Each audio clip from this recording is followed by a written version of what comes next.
우리에게 주시는 하나님의 말씀은 출애굽기 17장 11절과 12절의 말씀입니다. 구약성경 109면에 있습니다.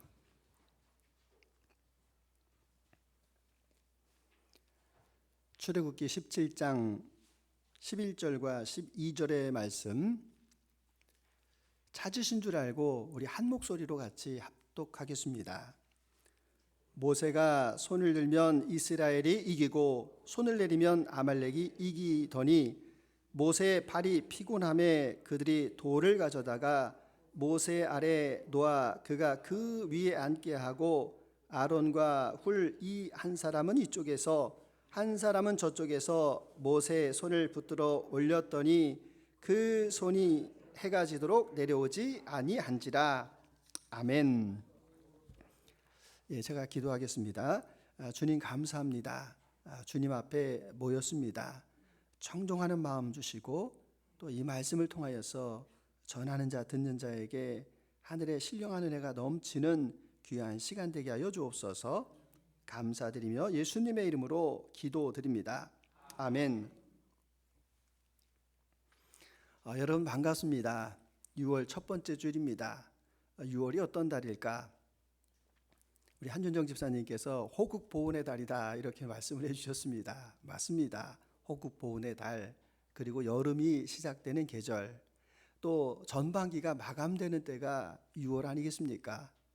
그래서 우리는 이제 2024년을 시작하면서 이제 한참을 지나왔는데 내가 지금 잘 가고 있는가, 이 예배를 통하여서 다시 한번 살펴보는 것도 좋을 것 같습니다. 그런 의미에서 이번 달 성품 달력 의지력입니다. 의지력. 자, 의지력이 어떤 뜻인지 우리 같이 한번 읽어보겠습니다.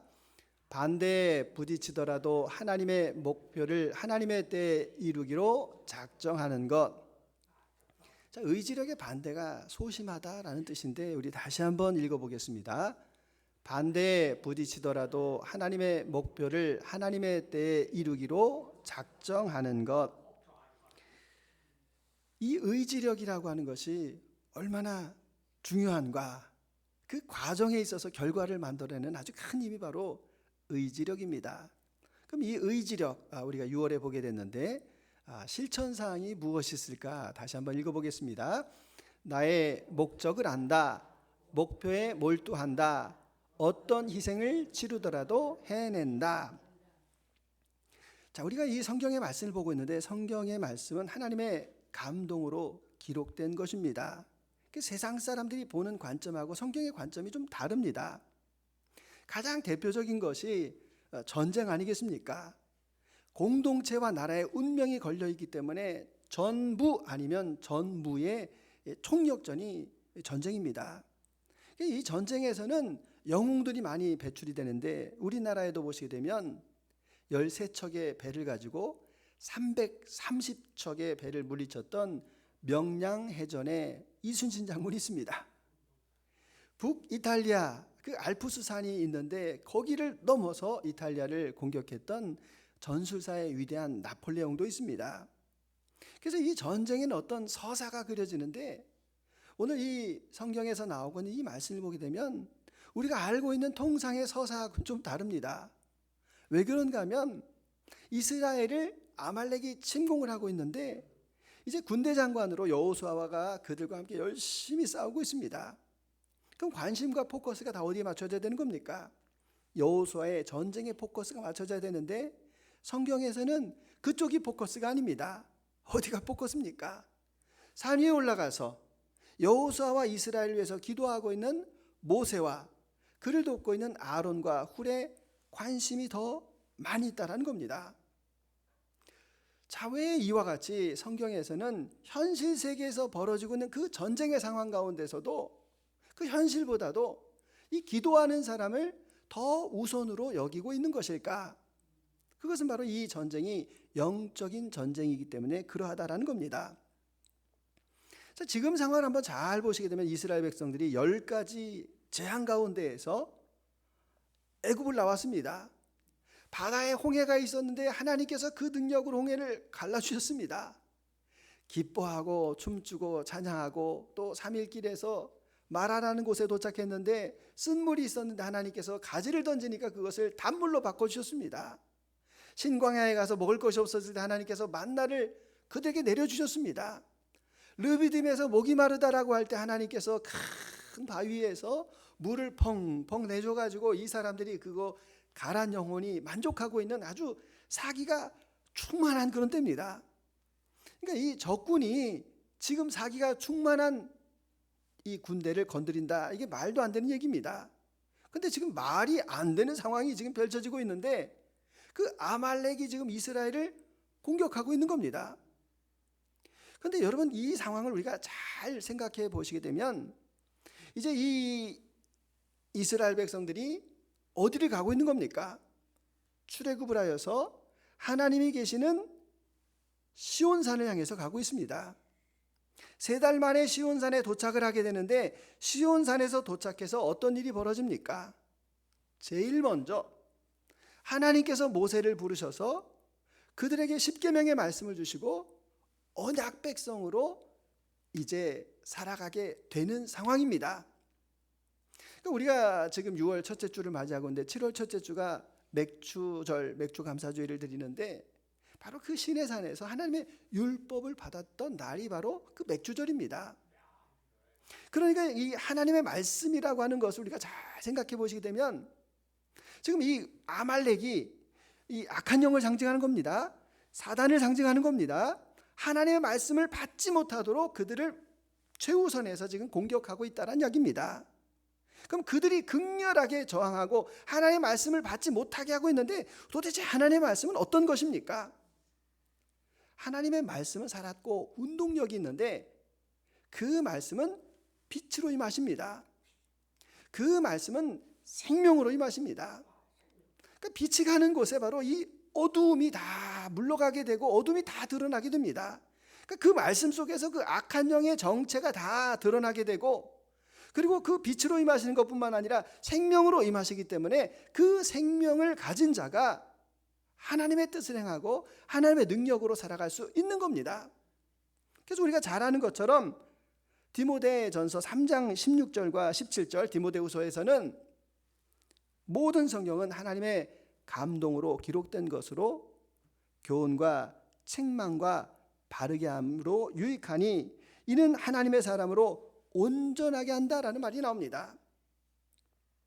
하나님의 말씀이 있을 때 온전하여지는 것이고 모든 선한 일을 행할 능력을 갖추게 됩니다. 그 악한 영이 그러니까 하나님의 말씀을 받아서 우리가 정말 그 하나님의 선한 일을 행할 능력을 받는 것에 대해서 극렬하게 저항하고 있는 것이 바로 이 아말렉의 전쟁이다라고 말씀을 올릴 수가 있습니다. 그런 면에서 여러분, 우리가 이 말씀이 얼마나 중요한가 하면 오늘 여러분 다 이렇게 교회 오시지 않았습니까? 교회 오기까지 여러분들은 어떤 약속이 있었을 때 오늘 주일이라서 안 됩니다 이렇게 왔을 겁니다. 또 오려고 그러는데 평일에는 괜찮았는데 갑자기 그 아내가 아니면 남편이 나를 화나게 합니다. 그것도 참고 여기까지 잘 오셨습니다. 근데 여기까지 오셨는데 한 가지 빠지는 게 있는데 예배 시간에 너무 졸리는 겁니다. 그래서 여러분 예배 시간에 만약에 여러분이 졸고 있다 그러면 목사님이 졸게 했잖아요. 1차적으로는 제 책임이지만 여러분 여기에서 우리가 깨어 있어야 된다는 이야기입니다. 내가 성경의 말씀을 봐야 되겠어. 그래서 성경의 말씀을 보려고 장소도 정하고 시간도 정해가지고 책상 앞에 딱 앉아가지고 성경의 말씀을 한 페이지를 읽었는데 졸리는 겁니다. 여러분 그럴 수 있습니다. 그러나 거기가 넘어야 될 의지력이 우리에게 필요하다는 겁니다. 왜냐하면 사단은 우리에게 어찌하든지 그 혼미케 하는 영을 주어서 우리가 예배 가운데에서 하나님의 말씀을 듣지 못하도록 성경을 읽는 가운데에서 그것을 방해하도록 하는 것이 바로 이 사단의 저희가 있기 때문에 그렇습니다. 그래서 이 말씀이 얼마나 중요한가라는 것을 우리 사도행전 14장 우리 매일 성경의 말씀을 통해서 보고 있지 않습니까? 바울이 루스드라 지역에서 하나님의 말씀을 전합니다. 그래서 많은 사람들이 그 하나님의 말씀으로 돌아오는데 그 일이 싫었던 다른 지역에 있던 유대인들이 이제 몰려들어 가지고 바울을 이제 끌고 갑니다. 그리고 돌로 내칩니다. 얼마나 돌에 맞았는지 거의 다 죽게 되었습니다. 그래서 죽었는 줄 알고 아예 끌어가지고 루스드라 시내 밖에다가 바울을 내팽겨칩니다. 그런데 바울이 그가 가지고 있는 하나님을 향한 그 열심과 그 의지력으로 다시 일어납니다. 그리고 다시 루스드라에 돌아와서 뭐라고 이야기를 합니까? 14장 22절 같이 읽어봅니다. 제자들의 마음을 굳게 하여 이 믿음에 머물러 있으라 권하고 또 우리가 하나님의 나라에 들어가려면 많은 환난을 겪어야 할 것이라 하고. 아멘. 믿음에 머물러 있으라고 말합니다. 하나님의 나라에 들어가는데 많은 환난이 있을 것이다라고 바울이 그들을 권면하고 있다라는 이야기입니다. 여러분, 이 환난이나 어려움이 찾아왔을 때, 어떤 방해가 찾아왔을 때 우리에게 필요한 게 뭡니까? 아까 우리가 실천사항에서 읽은 것처럼 나의 목적에 대해서 분명하게 기억하는 것입니다. 그리고 어떤 희생을 치르더라도 나는 그 일을 해내겠다라는 결단이 바로 의지력이 됩니다. 누가복음 9장을 보더라도 어떤 사람이 예수님을 찾아와서 제가 예수님의 제자가 되겠습니다. 그래서 예수님께서 기뻐하셨습니다. 근데 이 사람이 하는 말이, 근데 한 가지, 제가 가족을 만나고 와서 내가 예수님을 따라가겠습니다. 그때 예수님 말씀 뭐라고 하십니까? 손에 쟁기를 잡고 뒤를 돌아보는 자는 하나님 나라에 합당하지 않다. 밭을 가는 쟁기를 잡았으면 그것을 잡고 끝까지 가야지, 뒤를 돌아보는 것은 하나님 나라에 합당하지 않다라고 말씀하십니다. 어쩌면은 여러분, 우리가 상식이 있지 않습니까? 상식. 아니, 제자로 이제 먼 길을 떠나가는데 부모님에게 인사를 하고 와야 될 것 아닙니까? 근데 예수님께서는 그것을 뒤로 돌아보는 것이다라고 말합니다. 그것은 천국을 향한 긴박성을 이야기하고, 제자들은 그 사사로운 것에 매이지 않아야 된다라는 것을 상징적으로 말씀을 하고 계십니다. 그래서 우리에게 필요하신 말씀이 무엇인가 하면, 여러분, 위기가 찾아오고 환난이 찾아올 때 우리는 쟁기를 가지고 의지력을 가지고 앞으로 전진해 가야 된다는 겁니다. 근데 만약 여러분이 환난 가운데서, 어떤 위기 가운데에서 내가 고개를 돌리고 다른 방향으로 간다, 그건 이방인입니다. 이방인들은 그렇게 합니다. 하나님의 나라에 분명한 일이 있음에도 불구하고 내 책임을, 내가 해야 될 일을 감당하지 않고 나 편한 대로 가고 내 생각대로 하나님의 생각을 바꾸는 것들은 이방인들이 하는 일이라는 겁니다. 그리스도인은 비록 힘이 들고 어려울지라도, 그 사람이 소수일지라도 그 일을 끝까지 감당하는 의지력 있는 사람을 우리는 그리스도인이라고 이렇게 이야기합니다. 최근에 제가 감동을 받은 책이 한 가지가 있는데, 책 제목이 재밌습니다. 너 뭐 하다 왔니? 이게 책 제목입니다. 너 뭐 하다 왔니? 그 내용은 그렇습니다. 이은성이라고 하는 순회 전도자가 계십니다. 순회 전도자라고 하는 것은 해외에 가서 한 곳에 있는 것이 아니라 주님께서 부르시면 저 먼 산지에 가도 오지에 가고 그렇게 복음을 이곳저곳에서 전하시는 분을 순회 전도사 이렇게 말합니다.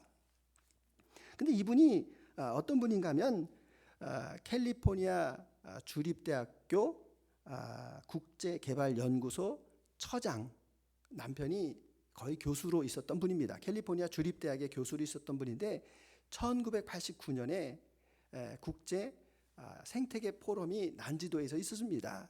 그래서 캘리포니아에서 한국을 방문하였을 때 기도하는 가운데에서 하나님께서 질문을 하십니다. 내가 너에게 많은 은사를 주었는데 너는 나를 위해서 무엇을 하느냐? 그 질문 앞에 그 두 부부가 헌신을 합니다. 그리고 책 제목이 너 뭐 하다 왔니? 예, 저 교수하다 왔는데요. 저 목회자하다 왔는데요. 저 권사하다 왔는데요. 이게 아니라 그 책의 제목의 그 대답은 저는 순종하다 왔습니다. 저는 하나님의 그 말씀 앞에 순종하다 왔습니다. 우리가 무엇을 했느냐, 어떤 직업을 가졌느냐, 어떤 위치에 있었느냐, 그것이 아니라 어떤 상황 가운데에서도 너는 하나님 앞에, 나는 주님 앞에 순종하겠습니다. 이 남편과의 이야기가 이렇게 책에 챕터가 하나가 나와서 재밌게 봤는데, 이 남편이 4대째 신앙인이라고 합니다. 그러니까 모태신앙인데 전형적인 모태신앙 다 알지 않습니까? 차갑고 이성적이고, 근데 부인이 열심히 방언으로 막 기도하고 그러면 옆에서 아니 하나님께서 귀를 먹으셨냐? 뭐 이렇게 크게 기도를 하느냐? 뭐 이렇게 늘 구박을 하고, 이게 영적으로 이게 안 맞아가지고 신혼 초에 너무 많이 힘들었다 이렇게 이야기합니다. 근데 이 남편의 그 학교의 동료 교수들 또 학생들이 방언의 은사를 받았다 뭐 이런 이야기를 들었답니다. 야, 나는 4대째 믿음을 가지고 있는데 어떻게 저런 영적인 세계에 대해서 내가 무지할 수 있을까? 그래서 기도굴로 갔습니다. 기도하는 가운데 막 기도줄이 안 잡히고 있는데 옆에서 기도하는데 아버지 막 이렇게 기도를 하는 겁니다. 근데 그때 무슨 생각이 드냐면은, 아니 저 사람이나 나나 똑같은 아버지인데 나는 왜 하나님을 아버지라고 부르지 못했는가라고 하는 그런 회의감이 쫙 밀려들면서 자기 입술로 입을 떼가지고 아버지 크게 부르는 순간에 그에게 성령께서 임하셨다라는 말씀을 들었습니다. 여러분, 우리가 내 의지가 있습니다. 내 의지가 꺾일 때 하나님의 뜻에 우리가 순종할 수가 있습니다. 내 생각이 무너질 때 우리는 의지력을 가지고 하나님의 사명과 일에 동참하실 수 있다는 것을 믿으실 수 있기를 바랍니다.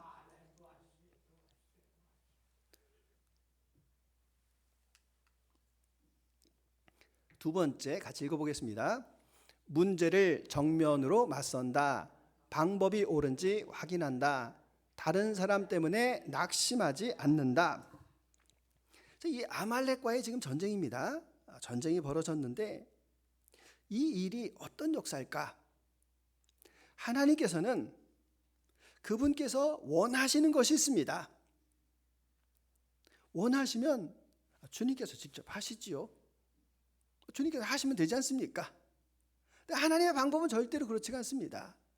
하나님의 방법은 하나님께서 가지고 있는 그 마음의 소원과 경영을 그 백성이 깨달아 알기를 원하는 겁니다. 그래서 그 백성 가운데에서 그것을 깨달은 사람이 있지 않습니까? 이사야 선지자 보시게 되면 늘 성전에 갔습니다. 성전에서 그 소리가 있었을 텐데 그때에 하나님의 응답의 때에 누가 우리를 위하여 갈고라고 하는 그 소리를 듣고 응답합니다. 주님, 제가 여기 있나이다. 나를 보내소서. 즉 하나님의 백성이 하나님의 그 뜻을 깨닫고 그 사람이 기도하는 사람입니다. 그 사람이 기도할 때 하나님께서 그에게 그 역사에 응답을 주시는 겁니다. 그러니까 여러분, 우리는 하나님의 기도의 역사에 동참하는 사람이고 하나님의 그 동역자로 부름받은 사람들입니다. 그래서 하나님께서 이 원수 아말렉을 물리치고 그 백성들에게 하나님의 그 말씀을 주시기를 주님께서 원하고 계시는 겁니다. 그래서 이 모세와 아론과 훌이 깨어 있었다라는 사실입니다. 산으로 올라갑니다. 산에서 기도하는데 손을 들어서 기도합니다. 손을 들어서 기도하는데 여러분 다 아시는 것처럼 나이가 한참 노년이신 모세가 손을 들어서 이 근력이 얼마나 떨어졌겠습니까? 그래서 점점 내려오면은 아시는 것처럼 눈에 보이는 세상의 전투 가운데에서 패하는 겁니다. 그러니까 다시 손을 들었다가 내렸다가 어떻겠습니까? 초등학교 때 벌 받아보신 분들은 알지 않습니까? 이게 안 됩니다. 나중에는 이게 손이 안 올라갑니다. 근데 문제는 무엇인가 하면 옆에 있었던 아론과 훌의 문제 아닙니까? 모세는 지금 눈을 감고 기도하기 때문에 자기가 그 육체적인 한계를 듣고 기도하는 것 외에는 그에게 방법이 없습니다. 그러나 아무리 손을 들어서 올리려고 해도 그 손이 올라가겠습니까?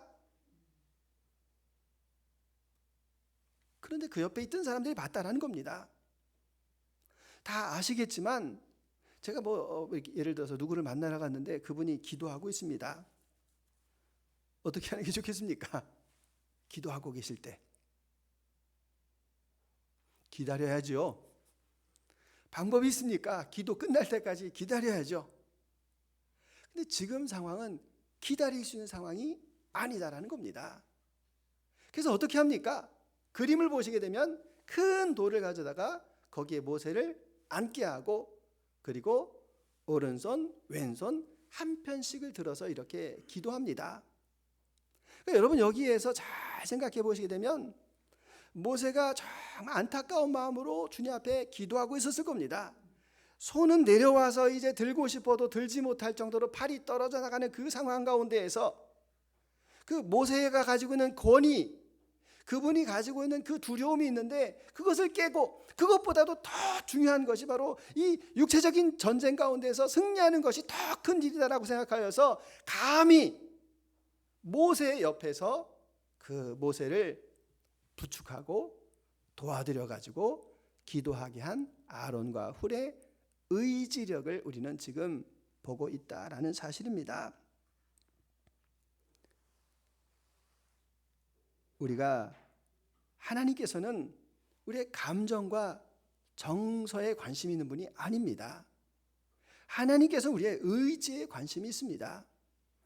예수님께서 십자가에 못 박히신다라고 할 때 베드로가 툭 튀어나와서 얘기하지 않습니까? 주님, 저는 끝까지 주님을 부인하지 않겠습니다. 그게 의지입니까? 의지 아닙니다. 감정이고 기분이고 그때의 정서입니다. 예수님은 그 말을 믿지를 않지 않습니까? 닭이 울기 전에 3번 내가 나를 부인하리라 라고 말씀하십니다. 그리고 주님께서 그의 의지를 회복시켜 주시는데 그가 배반한 자리에서 예수님께서 베드로를 만나 주셔서 내가 나를 사랑하느냐? 한 번이 아니었습니다. 3번입니다. 그의 의지를 확인시켜 주고 있다는 겁니다. 저도 늘 마음 가운데 생각하는 것이 있는데 감정과 정서로 나의 신앙과 믿음이라고 고백할 때가 많습니다. 그런데 여러분, 믿음이라고 하는 것은 습관입니다. 성경책 읽어야지라고 여러분 늘 마음속으로 감정적으로 정서적으로 가지고 있다고 읽혀지는 것 아닙니다. 성경은 습관이 읽는 겁니다. 기도해야지라고 여러분 감정과 정서로 여러분 스스로 위안 삼으시면 안 됩니다. 습관이 기도하는 겁니다.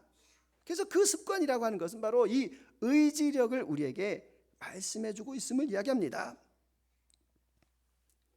성경을 보시게 되면 사람의 의지로 변화시켜주는 그 행동에 대해서 많이 말씀하고 있습니다. 마가복음 2장을 보시게 되면 예수님을 찾아온 4명의 친구와 중풍병자 이야기가 나옵니다. 친구가 중풍병에 걸렸습니다. 친구를 도와주기로 하고 그 친구를 들것에 메어서 예수님께로 나옵니다. 그 가버나움까지 갔는데 사람이 너무 많아가지고 도대체 예수님 곁에 갈 수가 없습니다. 거기에서 포기하는 게 일반적인 것 아닙니까? 미안해 친구, 사람이 너무 많아, 우리가 다음에 다시 올게, 다음에 꼭 약속할게, 이러고 돌아가는 게 여러분 일반적인 상황입니다. 근데 이 4명의 친구들에게는 그 목표를 향하여서 포기하지 않는 그런 의지력이 그들에게 있었다는 겁니다.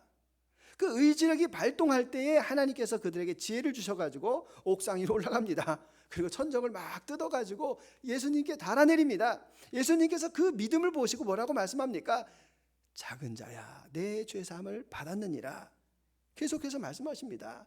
일어나 내 상을 들고 가라라고 말씀하고 계십니다.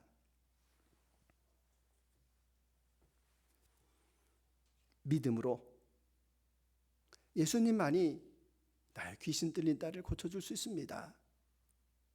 나는 개에게 부스러기도 주지 않는다라는 그 치욕 가운데서도 수로보니게 여인은 끝까지 예수님을 의지합니다. 내 믿음이 크다라고 칭찬을 받고 딸이 귀신에서 노임을 받습니다. 조용히 하라고, 좀 조용히 해라고 이야기하고 있는 그 바디메오를 향하여서 바디메오는 끝까지 다윗의 자손 예수여 나를 불쌍히 여기소서, 그가 가지고 있는 그 의지로 그가 다시 보게 되는 역사를 우리는 잘 알고 있지 않습니까? 우리에게 의지가 필요합니다. 저도 이 말씀을 듣는 가운데에서 많이 회개했습니다. 왜냐하면 저는 착한 그리스도인 컴플렉스가 있습니다. 그래서 남에게 부담 주는 거에 대해서 저도 참 싫어합니다. 그래서 사실은 복음을 전할 수 있는 기회가 됐는데, 복음을 막 전했는데 그 중요한 핵심 조금만 더 얘기하면 되는데, 여기서 이야기하면 이 사람하고 나하고 관계가 안 좋아질 것 같아. 그리고 스스로 제 뿔에 마지막까지 전하지 못하는 그 착한 그리스도인의 컴플렉스가 제 안에 있습니다. 여러분, 착한 컴플렉스는 중요한 게 한 가지가 있는데, 사람들과의 관계는 좋은데 열매는 없습니다. 그걸 제가 회개하고 있습니다. 내가 열매가 없는 이유가 하나님 앞에 내가 착한 컴플렉스에 걸려 있다. 여러분, 착한 게 뭐가 중요합니까? 하나님 앞에 인정받는 믿음이 더 중요한 것 아니겠습니까? 루터가 인간의 자유의지에 대해서 이야기합니다. 우리는 자유의지가 없습니다. 원래 노예의지를 가지고 있습니다. 노예의지를 가지고 태어났기 때문에 우리는 내가 결심하고 내가 행동한다라고 하여도 나중에 가서는 내 욕심대로 이렇게 다 굽어져서 가는 게 바로 우리의 노예의지입니다. 근데 우리가 하나님께로부터 구원을 받고 그 구원받은 자에게 주님께서 주시는 것이 자유의지입니다. 그 자유의지를 가졌기 때문에 우리가 할 수 없는 일도 감당하는 것입니다. 하나님을 사랑하게 되는 것이고 이웃을 사랑하게 되는 것도 주님께서 저와 여러분에게 주시는 그 자유의지 때문에 그렇습니다. 그래서 주님께서 주신 이 자유의지를 가지고 나는 주님 앞에 더 가까이 나가겠습니다. 주님께서 하시는 말씀의 의미를 깨닫고 나에게 주어진 사명과 일이 있다면 멈추지 않고 끝까지 감당하겠습니다 라고 하는 그런 고백이 필요합니다. 제가 지난 주간에 여러분들을 보면서 제가 은혜 받은 게 있습니다. 왜 은혜를 받았는가 하면 제 가까운 친구 선교사가 저에게 추천서를 하나 좀 써달라고 이야기를 하는 겁니다. 아니, 친구끼리 무슨 추천서야 했더니 어느 교회에서 이제 협력 선교사를 모집을 하는데 이력서를 내는 가운데에서 추천서가 필요하다는 겁니다. 그래서 저보고 써달라고 그래가지고 제가 그 친구에 대해서 곰곰하게 이제 생각을 했습니다. 그랬더니 20대 후반에 만나가지고 지금까지 주를 위해서 열심히 사는 모습이 너무 기억이 났고, 그리고 청년 때 예수님 만나고 청년 때 내가 선교사 되겠다라고 결단하였고 목회지에 가서 그 부분을 가지고 갈등하다가 나이 40이 넘어서 선교사로 갔습니다. 그래서 제가 그런 얘기를 했습니다. 아니, 이제 한국에 돌아올 나이인데 지금 선교사로 가면 어떡하냐고. 그러면서 이제까지 그 우정과 함께 신앙적으로 저의 그 부족한 부분을 열심히 잘 메꿔줬던 그 친구가 고마웠습니다. 그래서 제가 3가지를 썼습니다.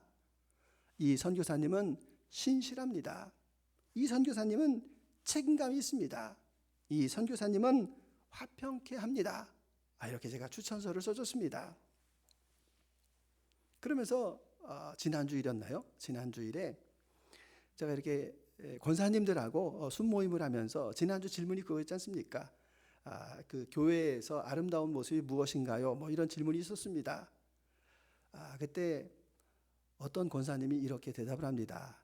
예, 저는 동부 아파트 이제 처음으로 이사 와가지고 교회는 꿈이 있는 교회밖에 다닌 적이 없습니다. 그래서 다른 교회하고 제가 잘 비교를 못하겠습니다. 뭐 이렇게 말씀하시는 겁니다. 이 자리에 계셔가지고 제가 실명으로 말씀드리기가 참 곤란한데 박모 선자 권사님이십니다. 너무 감사한 겁니다. 정말 그 한 교회를 이렇게 오랫동안 잘 섬길 수 있는 것 우리 권사님들 보면서 너무 감사를 드렸고, 또 감사드린 것은 새로 오시는 분들도 계시지 않습니까? 우리 지역에 좋은 교회 많습니다. 수정교회도 좋은 교회고 불로교회도 영광교회도 좋은 교회입니다. 그런데 굳이 여기 지하에 있는 예배당이 있는 교회에 오셔가지고 같이 예배를 드려서 너무너무 감사를 드리고 있습니다. 다만 한 가지 제 마음 가운데 이런 마음은 있습니다. 아까 예배 드린 것과 마찬가지로 여러 가지 유혹들을 다 물리치고 여기까지 오셨습니다. 그래서 제일 중요한 게 하나님의 말씀을 듣고 하나님의 말씀을 받는 게 제일 중요한데, 여러분 우리가 가장 중요한 게 뭐겠습니까? 그것은 바로 내가 예수님의 가르침과 예수님의 교훈대로 살아가는 것 아닙니까? 그 살아가기 위해서 나는 그 이방인의 그 때와 태도를 버리는 것이 중요합니다. 그러기 위해서 나를 계속해서 보셔야 됩니다. 내가 내 마음 가운데 그 어떤 장애로 인하여서, 어떤 환경의 굴곡으로 인하여서 내가 주님 앞에 나가지 못하고 주님의 말씀대로 살지 못하는 것이 나에게 무엇이 있는가라는 것을 늘 확인하시고, 그것을 위해서 같이 기도하고, 또 그것을 위해서 우리가 전진해 나가는 교회가 저희 꿈이 있는 교회가 되기를 마음속으로 내내 소망을 했습니다. 시작을 했습니다. 그러면 마침이 있습니다.